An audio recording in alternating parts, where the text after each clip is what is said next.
Boss, sige, tanungin kita kung may alam ka sa loob. Kami ngayon. Boss, ayusin mo yung Hindi nga, bossing. Huwag ka magalit. Hindi ako nagagalit, bossing. Ganito lang talaga mo salita. Bossing, ang second hand, ang pagbili ng second hand, kahit kami inaabutan din kami ng sira. Okay? So ngayon, segundo pa lang inaabutan namin na sira. Pagkalabas pa lang ng automatic yan, pag nabayaran mo na yung unit na yan, automatic as is where is yan, boss. Non-refundable. Ano yan, boss? Second hand yan. Second hand yan at hindi namin binibenta yan ng brand new sa inyo. Kasi nga, bossing, kahit modelo nagkakasira eh. Bossing, ang pagbili ng second hand, kahit segundo pa lang, bossing, pag yan tinirig sa inyo, pananagutan nyo na, hindi namin pinilit sa inyo na bilhin yan. Tama? ganito kasi, di ba, yung pagbayad namin. Bossing, wala na ako doon. Basta tayo, may kasulatan tayo. Lumabas kami. Hindi, bossing, ganito. Tapos binalik agad namin kasi tumirik. Oo nga, bossing, may kasulatan nga tayo as is where is. Received in good condition. So ngayon, pag nabayaran mo ang unit na yan, automatic. Boss, ako, daan ko ng karanasan na ganyan. Kahit magpapulis ako, magpabarangay ako, or magreklamo ako sa korte, hindi ako papansinin, boss.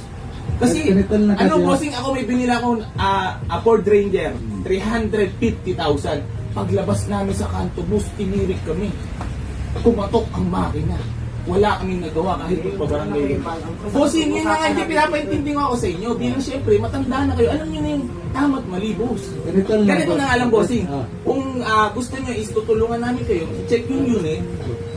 Siyempre, kung may kailangan palitan ng pyesa, automatic, so pananag.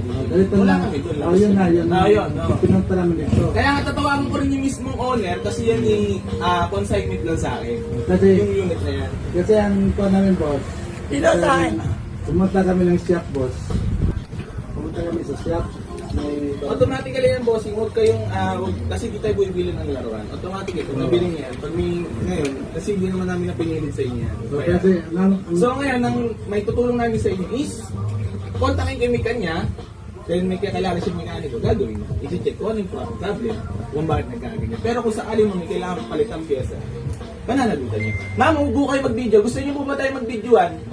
Hindi, ano lang kami. Ako ma'am, Hindi. gusto niyo mag-videoan tayo? Walang problema ho. Hindi, ang sa amin lang kasi, ayun, nausap na namin ng maayos. Sir, wait lang, nag-usap na tayo ng maayos eh. Kasi ma'am, hindi kami manlulokong tao. Oo naman. Ito, nakikipag-usap ko sa inyo ng maayos, bossing. Huwag niyo ako ano eh. I-video mo yan. Isa-isa lang ang bossing Ganito na lang, bossing. Kung kontakin kayo yung may kanya niyan, then may kailala lang siyang mekaniko, pwede kayo mag-usap. Kasi Kung may kailangan palit ng pyesa, papalitan natin yung pyesa. Kasi ang kanya, boss, aming dadalhin doon sa may shop, ang aming hingin na nun, kahit hingin lang kami ng kunting suwan lang doon sa paggawa. Ay, hindi mo pwede ho yun. Wala hong ganun, boss. Wala hong ganun. Kahit sa kayo mapunta ka sa boss, nakintindi ho. Sir, wait lang ha. Tsaka nung nag-test drive kami, ito kasabay namin. Wala na po yan, labas na po Sabi tayo. niya, Nasa inyo pag na po yung tumirik kotse, po huwag ba, niyo na pwede po bang ibalik? Hindi po maaari. Sabi niya, hindi pwede ibalik pero change unit. Sabi mo, sinabi mo kuya, hindi po ako sinungaling. Hindi po ako nagsisinungaling. Nung nag-test drive tayo, kasama ka po noon. Boss, walang ganun, second hand yan. Siya nagsabi sa amin, no? Wait, bago kami kasi bumili, nagtanong po kasi kami, Ang modelong sasakyan, bossing ha. pag tumirik po ba? Tsaka Boss, ganun na lang po, para matapos tayo, hindi na po marusapan. Pa-check nyo na lang po yung unit, then umalis na po kayo.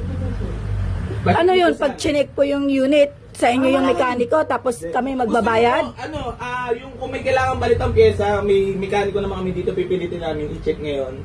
Pero kung may kailangan palitan pyesa, automatically, pananagutan nyo yun. Kayo bibili nyo, magbabayad nyo. Okay?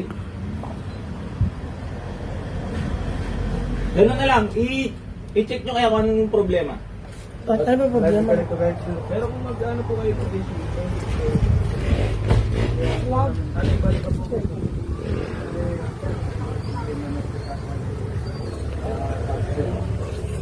Ganun po, i-check na lang po kung masakali. Kasi yung pagbalik Pagawa niyo namin po dito, yan. sabi niya, Huwag po kayong minor lang. parang bagong ano na ibabalik niyo yung Minor lang.